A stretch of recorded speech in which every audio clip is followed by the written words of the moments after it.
Hola, ¿qué tal? Te saluda de nueva cuenta Eli. El día de hoy te doy la bienvenida con un tema de biología. Un tema bastante interesante que lleva por nombre modelos de selección natural. Pues bien, el propósito de este tema es que puedas visualizar qué parámetros participan o qué factores influyen en estos procesos de selección natural. Pues bien, vamos a dar inicio. Si hablamos de selección natural, por obvias razones nos viene a la mente la circunstancia de toda la teoría que nos postulaba Darwin, ¿cierto? Y como consecuencia estamos hablando de un proceso de adaptación. Todos los seres vivos han desarrollado en algún momento estrategias de adaptación. Estas estrategias de adaptación les han permitido sobrevivir en su ambiente. Existen diversidad de estrategias de adaptabilidad. Por ejemplo, algunos organismos utilizan el camuflaje. Este les permite adoptar una forma muy similar a su entorno y no solamente les permite protegerse, también es un medio para lograr obtener alimento. Otro aspecto es, por ejemplo, la adaptación morfológica. Este tipo de adaptación les permite asumir cierta forma en dado proceso o en cierta situación en donde se vean amenazados. Por ejemplo, existen algunos insectos denominados cochinillas que cuando se ven amenazados se van a enroscar. Esto les va a permitir tener una mayor protección. Otro organismo es, por ejemplo, la tortuga. Esa adaptación morfológica que le permite tener un caparazón en el cual se puede meter cuando siente alguna amenaza, también lo protege. Hay otros organismos, tenemos al armadillo, por ejemplo, tenemos al puercoespín, que también su forma le permite defenderse ante amenazas. Otro tipo de adaptación es, por ejemplo, la fisiológica. Un ejemplo claro de este tipo es la mofeta o zorrillo. Este va a segregar, y no solamente este, hay otros insectos que segregan una sustancia. Esa sustancia la excretan cuando se sienten amenazados. Todos estos mecanismos de defensa, todos estos mecanismos son procesos de evolución y adaptación. También tenemos la morfología, ya mencionábamos la morfología, mencionábamos la fisiología, mencionamos el camuflaje. Estos tipos de adaptación le permiten a los seres vivos contar con los medios de defensa para poder adaptarse dentro de lo que es su hábitat.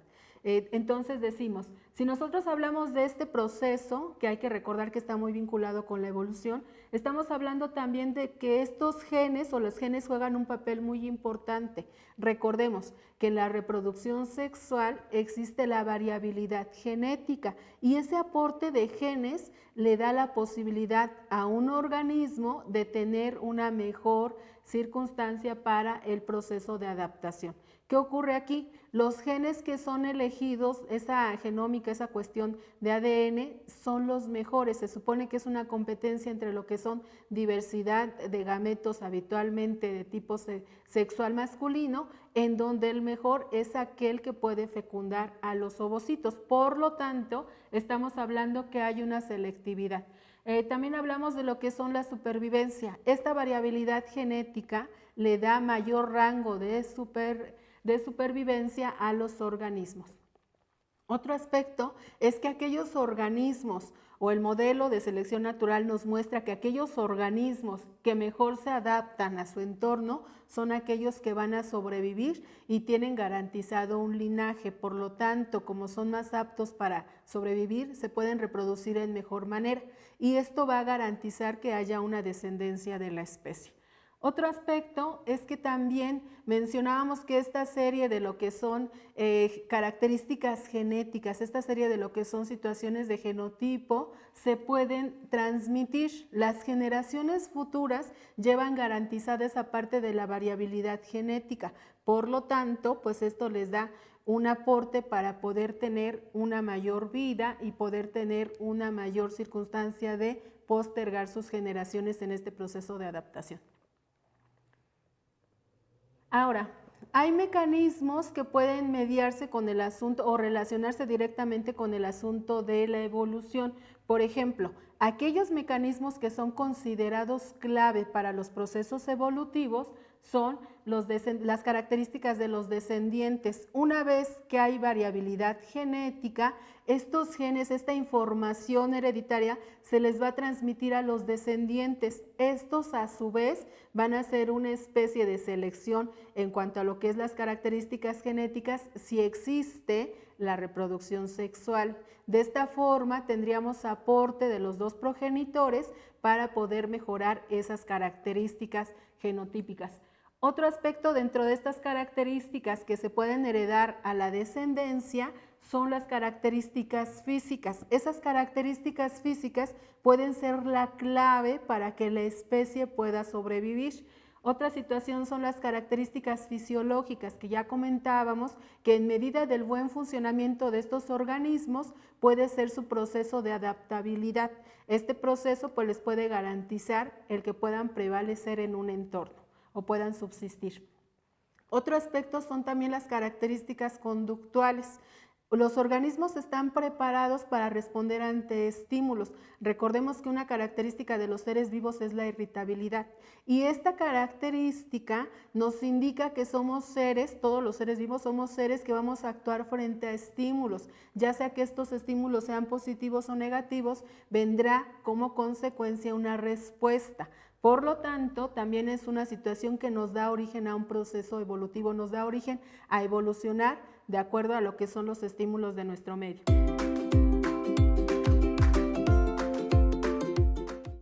Eli, vamos a precisar algunos conceptos y a dar algunos ejemplos para que les quede un poquito más claro.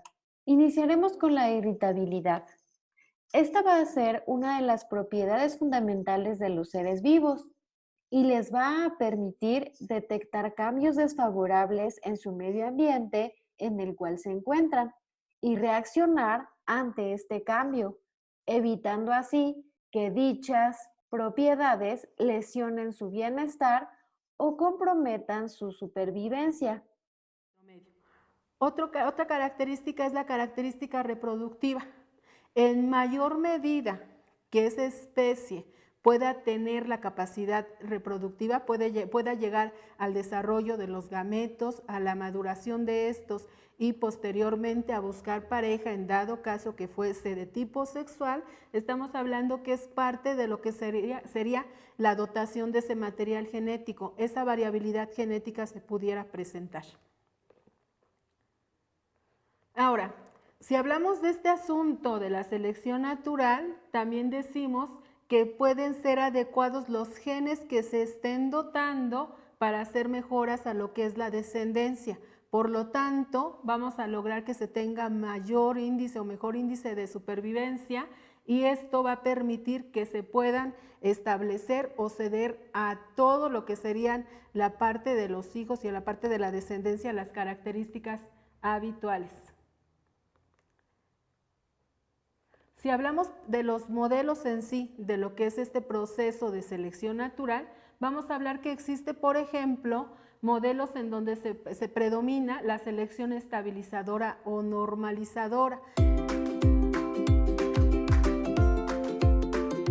También revisaremos lo que es la selección estabilizadora, también llamada selección negativa o selección purificadora.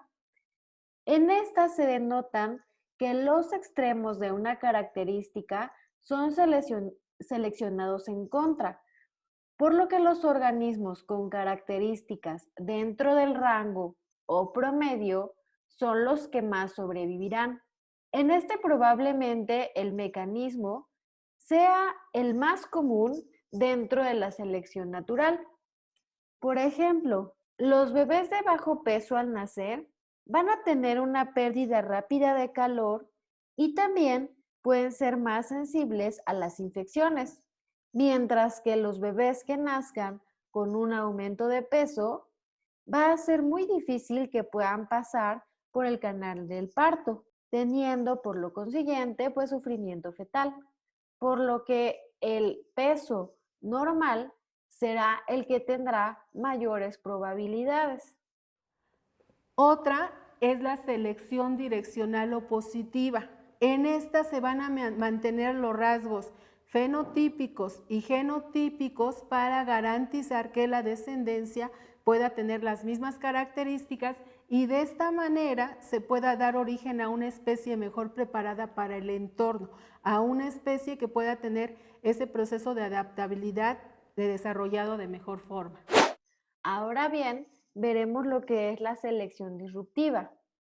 Este tipo de selección también es llamada balanceada y es una selección desorganizada que favorece a los individuos en ambos extremos de la distribución fenotípica.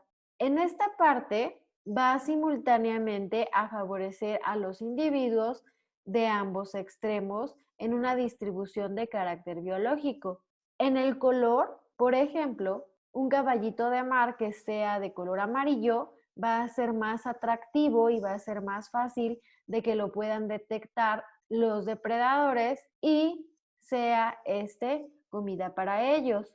Entonces el color que sea un extremo definirá que tenga menores probabilidades de sobrevivencia. Otra circunstancia muy importante se refiere al modelo de selección sexual. Recordemos que hay especies que son altamente competitivas entre lo que es uno de los dos sexos de esa especie. Por ejemplo, en el caso de las aves, recordemos que gran parte de ellos llevan a cabo lo que son rutinas de cortejo.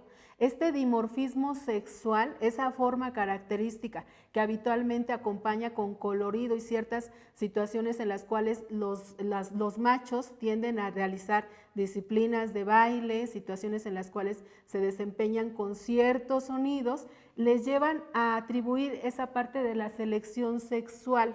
Solamente el individuo elegido es aquel que va a poder postergar sus genéticas o sus genes cuando logre reproducirse. Dentro de los principios que acompañan estos modelos de selección natural, estamos hablando que tenemos una circunstancia en la cual se presenta una constante competición por adaptarse al entorno. Recordemos que en las cuestiones biológicas las poblaciones tienden a incrementarse en mayor medida que la de los recursos. Por lo tanto, si nosotros estamos hablando que existen demasiados individuos y los recursos son limitados, va a haber una constante competitividad y esa competitividad va a permitir que solamente aquellos que logren desarrollarse y adaptarse en mejor medida son los que sobrevivan dentro de lo que es este proceso de selección natural. Otra circunstancia también nos indica que otro principio relacionado con este asunto de la selección natural son las formas de vida mejor adaptadas. Aquellas que logren la capacidad de adaptación en mejor o mayor medida son las que van a poder realizar lo que sería una situación de descendencia. Esto les va a acompañar con su proceso de reproducción, por lo tanto, pues está garantizando que esa especie pueda tener más individuos o más organismos. Otras circunstancias son los rasgos. Dentro de estos rasgos nos menciona que la genética juega un papel importante. Los rasgos que sean en mejor medida los fundamentos para adaptarse son aquellos que se van a transmitir y esta situación de transmisión de genes les garantiza a las generaciones futuras el poder tener un mejor proceso de adaptación. Otro principio también nos habla acerca de aquellos organismos que no tienen la capacidad para adaptarse a su entorno, que no pueden jugar con estos factores que están presentes en su medio físico. ¿Qué les va a ocurrir? Pues bien, la consecuencia de estos organismos es la muerte. Por ejemplo, hay especies que tienen una descendencia bastante amplia. Sin embargo, no todos los individuos o no todos los organismos que se logran en una reproducción sobreviven. Un ejemplo son, por ejemplo, las tortugas. Cuando dan a luz, en la temporada en la cual pues están en la etapa reproductiva, la mayoría de estos organismos, la mayoría de esta especie no logra tener una vida por la situación de lo que son la depredación y los medios adversos que se presentan en su entorno. Entonces, hay muchas especies que en este aspecto tienden a presentarse o a enfrentarse a una problemática y como es imposible que se adapten a ese entorno, pues obviamente fallecen. Otro aspecto son los cambios adaptativos, toda esa serie de alteraciones, toda esa serie que permiten o que le obligan a los seres vivos el adaptarse, son parte de lo que encontramos en esta situación. Una vez que un organismo se adapta, una vez que un organismo muta, una vez que un organismo adquiere ciertas circunstancias de procesos de adaptabilidad, da origen o puede dar origen, una de las consecuencias de este aspecto es el generar nuevas especies. De ahí la relación directa entre los procesos de evolución y también lo que sería la generación de nuevas especies que vendrían a recaer en el concepto de biodiversidad o megadiversidad. Prácticamente hasta aquí ha llegado mi participación. Espero verte hasta la próxima.